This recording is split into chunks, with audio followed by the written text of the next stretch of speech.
Hello everybody, my name is Zach, aka The Weather Gamer, bringing you week 1 of APA, Chicago Bearticks taking on... Chicago Bearticks. I've been playing as the Bearticks too long, because I keep saying Chicago Bearticks. Chicago Charizards taking on the New England Skuntanks. And Coach Lego, my ego. Check him out in the link down below. His YouTube should be linked down there. If I forgot, I'm sorry, Lego. If I didn't forget, please go check him out, go show him some love. Yeah, I hope I didn't forget that. Anyways, you guys are probably wondering why there's black bars on the screen. That's to hide what has happened in week 1, because I've already played week 1 and I haven't recorded the team builder, because it's usually what happens. I usually get the team built, and then like 10 minutes later I battle, and then I have to go back and do the team builder and act like the battle never happened. So, the black bars are to hide the stats and all that, so you guys don't know what happened. So I don't spoil tomorrow's video, so you guys can go watch tomorrow's video and not be like, oh, we know what the outcome is. Anywho, I'm not going to spoil it here either. We have Mega Charizard, Rotom Wash, Scizor, Greninja, Azelf, Slurpuff, Shaman, Mienshao, Aerodactyl, Garbodor, and Golurk. That's the team we're rocking with.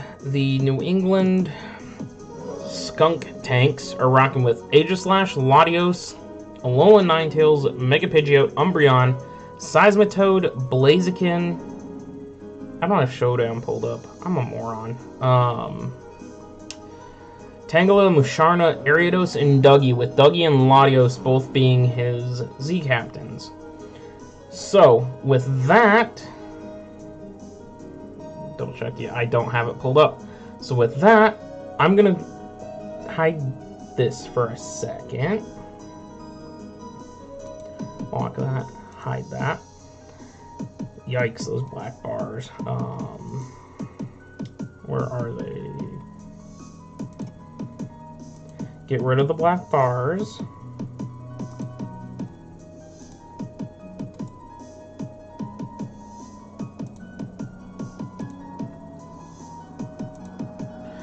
And go into Showdown here. I had this open. I must have closed it on accident when I was running around with my things here.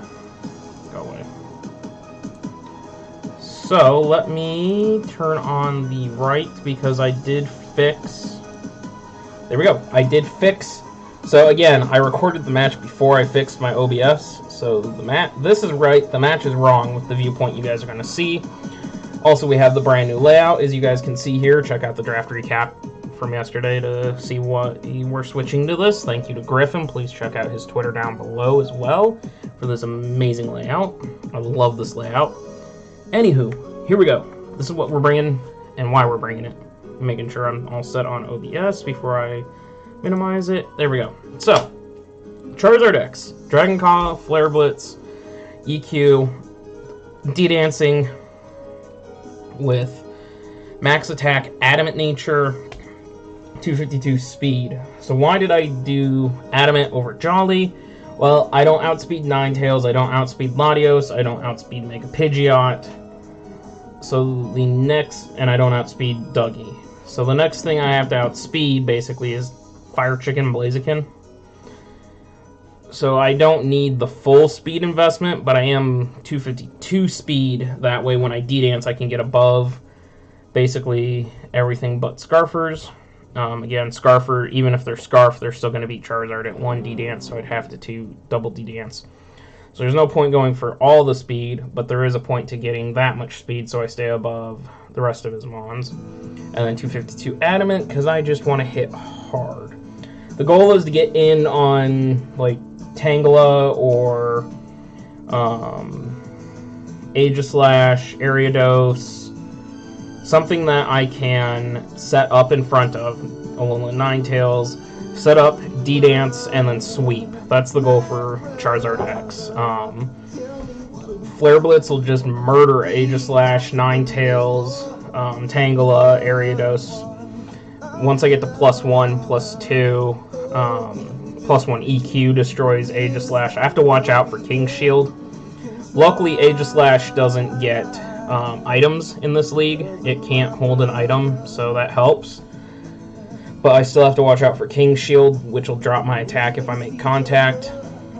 That's where I have EQ for. EQ messes up Blaziken, messes up Ariados if I didn't want to Flare Blitz, messes up Seismitoad and Dougie pretty well, and then Dragon Claw just annihilates Latios. Mega Pidgeot won't take +1 Dragon Claw. Charizard X is just scary to have to deal with. I'm going to turn my mic off here for a second. And camera off. Sorry guys, I got to pause essentially myself here. Even though I don't have that ability. So there's that.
Alright, sorry guys, my mom called me. I don't have editing software yet. I do have camera. Camera, where are you?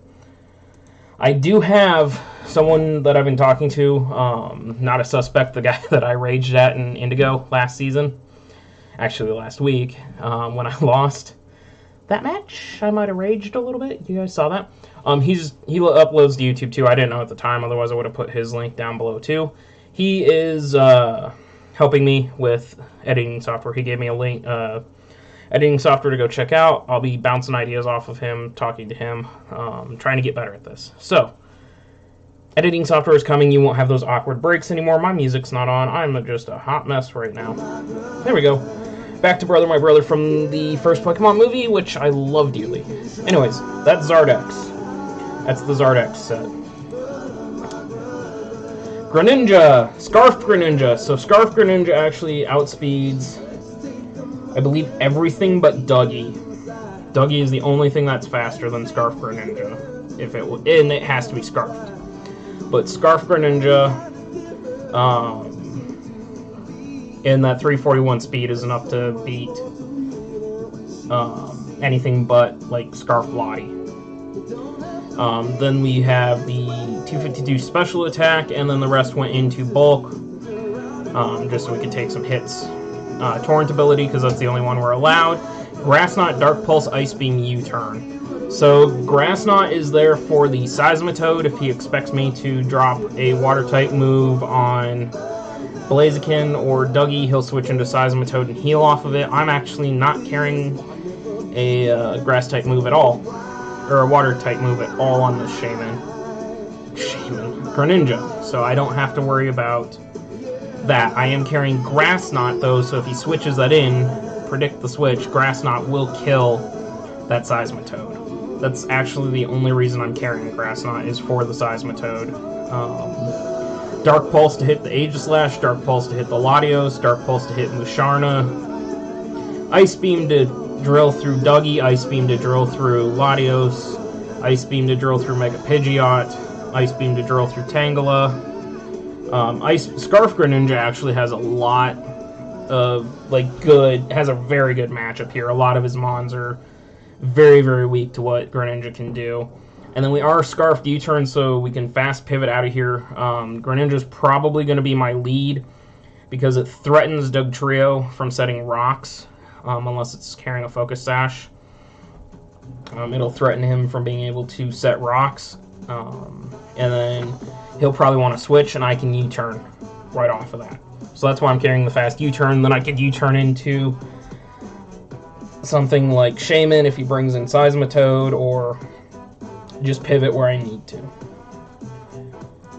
Shaman. Shaman is stupidly defensively bulky and annoying. It's designed to be an annoying Shaman. The fact that it has Natural Cure, when I was doing the draft recap, I forgot about that. Natural Cure. I can take poisons with Shaman, switch out, and not have to worry. This is now my designated stopping a Wish Pass from happening, like what happened with Lego, or not Lego, with Not a Suspect at the end of Season 1.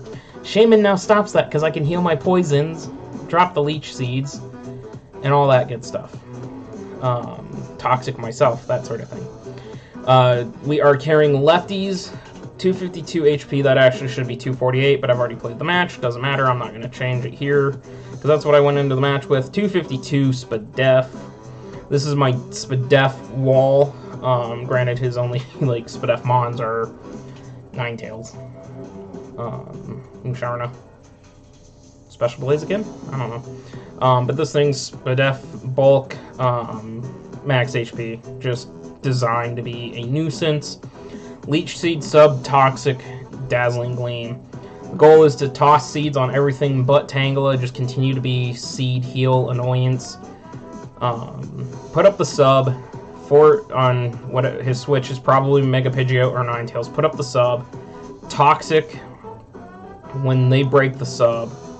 And then I could just keep subbing down until the Toxic gets too high and they have to switch. And on that switch, I'd send out another Toxic, or I Leech Seed.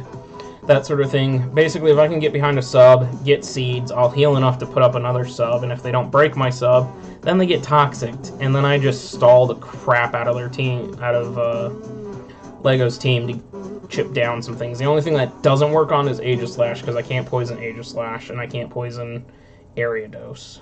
Otherwise, his team is very susceptible. If he brings Umbreon, which I fully expect him to bring Umbreon, and probably try to Wish Pass into Lottie, Wish Pass into Aegislash, Wish Pass into Pidgeot if he brings that, Wish Pass into Alolan Ninetales if he wants to bring that. I fully expect Umbreon to come. This is my answer to Umbreon, because Umbreon can Toxic me, I'll switch out, not take the Toxic damage. I can Toxic him back and start whittling that way. I can Leech Seed him, and then I'm carrying D-Gleam, so I hit Umbreon extremely hard. I could also hit Latios hard with the D-Gleam, and I can hit Blaziken from behind a sub with the D-Gleam, and at least get some chip damage off that way. So this Shaman is stupidly defensive and a nuisance. And I actually like Shaman. I like how this is played. I don't mind that this is bulky stall. Like, I like Shaman for this reason. I didn't realize it until after the draft and I was talking to Panther, but I really like Shaman like this. Rotom Wash. So here's my physically defensive wall for this match with Rocky Helmet, Levitate ability, because that's it. Defog, Volt Switch, Willow, and Hydro Pump. Defog is there to clear hazards, because if he sets up his own sticky webs with Ariados, I'm in trouble. If he gets rocks up, Charizard's in trouble. So having that Defog is great. Rocky Helmet to punish anything that wants to hit me physically. Aegislash, Pidgeot if it makes contact, Blaziken, Dougie. Just having that Defog is great. Volt Switch, so I can switch around. Pivot. This plus Greninja allows me to pivot back and forth. Pivot into things and maybe get Charizard in and start setup sweeping. Will-O-Wisp, if I could drop a Willow on any of his physical Mons, that would be great, especially if I could Will-O-Wisp the Aegislash. If I Will-O-Wisp the Aegislash, that would just be beautiful, because that would neuter that thing, basically. And then Hydro, so if he brings in Dougie on the Volt Switch, I will Hydro him. No way to deal with Tangela with this, though. It's unfortunate, but we have other ways to deal with Tangela. Then we have Aerodactyl here with the Choice Band Pressure ability, Stealth Rock, Earthquake, Ice Fang, Stone Edge. I am banded rocks just so I can toss the rocks, and then I can get out. But Choice Band just hits hard. Earthquake just wrecks Aegislash. Blaziken, Ariados don't like it. Ice Fang for the same reason that I'm carrying Ice Beam on Greninja. And then Stone Edge will kill Mega Pidgeot. And it's guaranteed to hit because Mega Pidgeot has no guard. We are running the Fast Band, so max speed, max attack. And finally, Normalium Z Slurpuff here with the Unburden. Sticky Webs, I forgot to nickname Slurpuff and change it to Shiny. I'm sorry, Griffin. My bad. Sticky Web, Belly Drum, Drain Punch, Play Rough, just to run through the team. And so that's going to be it. Hopefully we can get our first win. And with that, I'm going to get out of here. I will catch you guys in the next one. Check out all the links down below. See you guys next time.